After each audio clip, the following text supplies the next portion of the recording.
Let's talk about the Clown Prince of Crime, the Harlequin of Hate, the agent of chaos who doesn't just fight Batman, he embodies the opposite side of everything Batman stands for.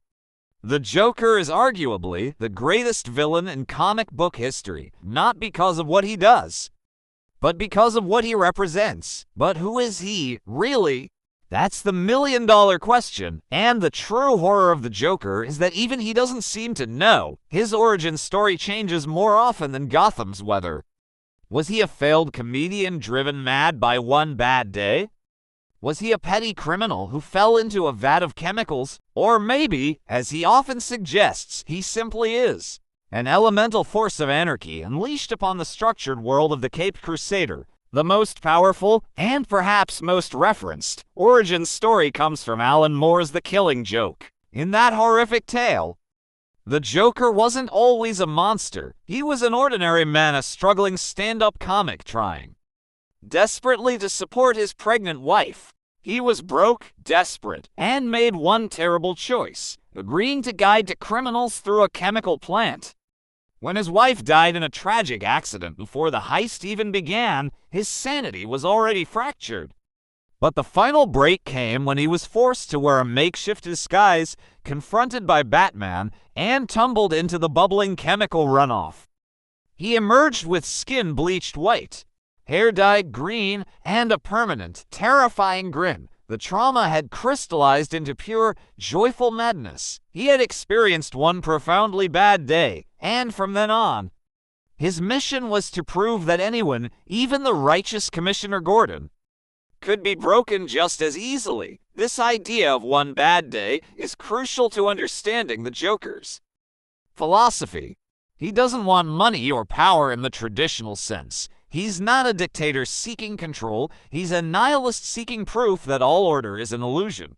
A flimsy construct waiting to be ripped apart by a single act of senselessness, while other villains like Lex Luthor or Bane have tangible goals.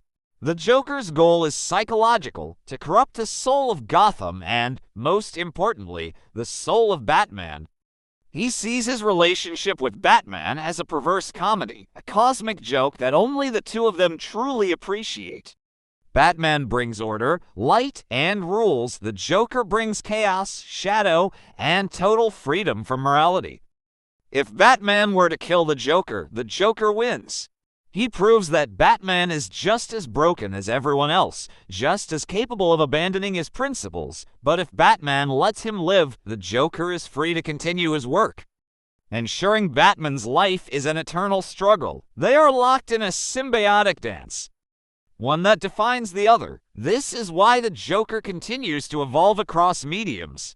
Whether it's the playful, clownish menace of the 1960s, the stark, horrifying psychopath of the 1980s comics, or the intense, almost performance art terrorist portrayed in film, the core remains the same. He is an agent of change achieved through insanity. He doesn't want the world to burn, he wants it to laugh while it burns. The genius of the character lies in his ability to reflect our deepest cultural fears about meaninglessness and the thin line between sanity and madness. He asks us, if everything is just chaos, why bother trying to be good? And that, my friends, is the most terrifying question a villain can pose. What do you think is the Joker's most iconic moment? Let me know in the comments below.